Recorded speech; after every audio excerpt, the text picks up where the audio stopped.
센터 가족 여러분 안녕하십니까? 센터지기 김덕겸 목사입니다. 오늘은 레위기 5장 1절부터 13절까지고요.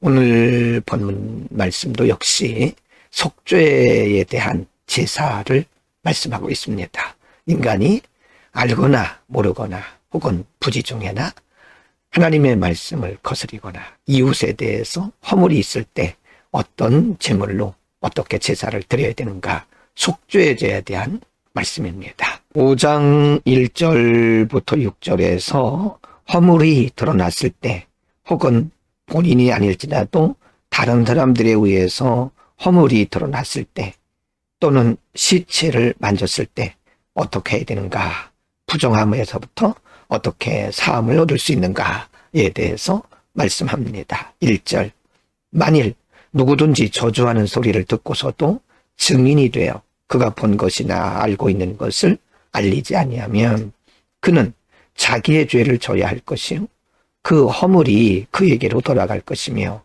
2절, 만일 누구든지 부정한 것들 곧 부정한 들짐승의 사체나 부정한 가축의 사체나 부정한 곤충의 사체를 만졌으면 부지중이라고 할지라도 그 몸이 더러워져서 허물이 있을 것이요.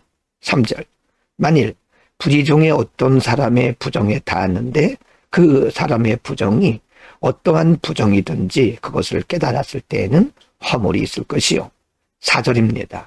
만일 누구든지 입술로 맹세하여 악한 일이든지 선한 일이든지 하리라고 함부로 말하면 그 사람이 함부로 말하여 맹세한 것이 무엇이든지 그가 깨닫지 못하다가 그것을 깨닫게 되었을 때에는 그 중 하나에 그에게 허물이 있을 것이니. 5절, 이 중 하나에 허물이 있을 때에는 아무 일에 잘못하였느라 하고 자복하고.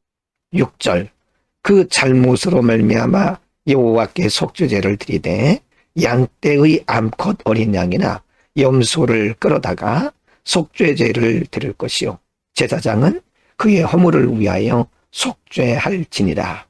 1절에서 6절 가운데는 인간과의 관계에서 혹은 개인이 실수했을 경우에 어떤 제물을 드려야 되느냐에 대해서 말씀하고 있습니다. 성경은 크거나 작거나 죄는 죄라고 말씀하고요. 그 모든 죄는 다 사함을 받아야 될 것을 가르치고 있는 거죠. 5장 7절부터 10절에서는 제물의 종류에 대해서 말씀하고 있는데요. 각 사람의 형편에 따라서 어린 양을 바칠 수 없는 경우에는 어떻게 해야 되느냐. 어린 양에 미치지 못할 때. 7절, 만일 그의 힘이 어린 양을 바치는 데 미치지 못하면 그가 지은 죄를 속죄하기 위하여 산비둘기 2마리나 집비둘기 새끼 2마리를 여호와께로 가져가되 하나는 속죄제물을 삼고 하나는 번제물을 삼아. 8절입니다. 제사장에게로 가져갈 것이요 제사장은 그 속죄제물을 먼저 드리되 그 머리를 목에서 비틀어 끊고 몸은 아주 쪼개지 말며. 9절, 그 속죄제물의 피를 제단 곁에 뿌리고 그 남은 피는 제단 밑에 흘릴지니 이는 속죄제요. 10절입니다.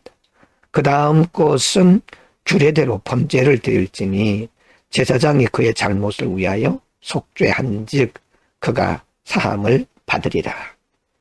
재정적인 형편에 따라서 어려운 가난한 사람들에게는 집비둘기라 혹은 산비둘기를 가지고 속죄 제물을 드리라고 말씀합니다. 누구든지 하나님 앞에 나와서 죄를 사함받아야 할 필요성을 말씀하고 있는 겁니다. 5장 11절, 12절, 13절에서는 제사장과 관련된 말씀입니다. 11절, 만일 그의 손이 산비둘기 2마리나 집비둘기 2마리에도 미치지 못하면 그의 범죄로 말미암아 고운 가루 10분의 1 에바를 예물로 가져다가 속죄제물로 드리되 이는 속죄제인즉 그 위에 기름을 붓지 말며 유향을 놓지 말고.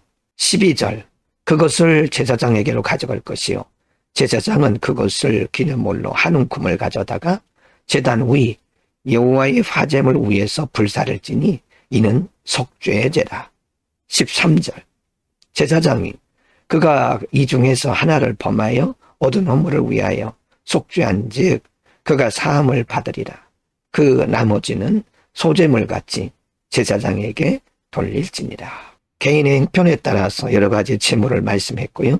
분명한 것은 그 제물로 말미암아서 하나님께서 받으시고 속죄하신다고 하는 것이죠.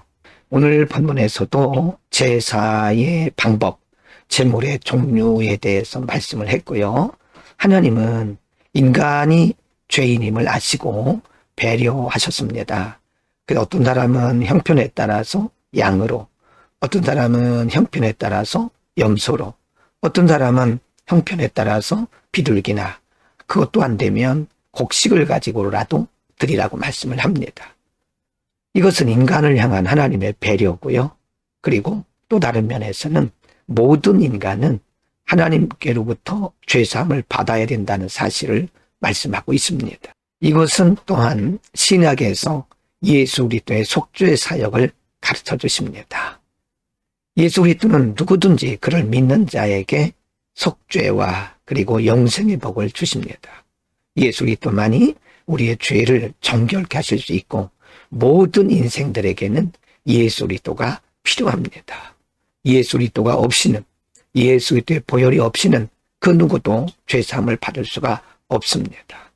우리는 우리의 죄를 용서하시는 예수 그리스도 안에서 오늘도 정결한 삶을 살 수 있기를 바랍니다. 기도하겠습니다. 거룩하신 아버지, 구약의 레위기에 나오는 여러 가지 제사 혹은 제물을 통해서 예수 그리스도의 속죄 사역에 대해서 말씀해 주셨고 모든 인생들에게는 예수 그리스도가 필요함을 가르쳐 주셨습니다. 차별 없이 누구에게나 예수 그리스도를 믿기만 하면 영생을 주시고 죄를 정결케 하시는 하나님의 사랑을 알고 오늘도 우리가 예수 그리스도를 믿는 믿음 안에서 승리하게 하옵소서. 예수 그리스도의 이름으로 기도드립니다. 아멘.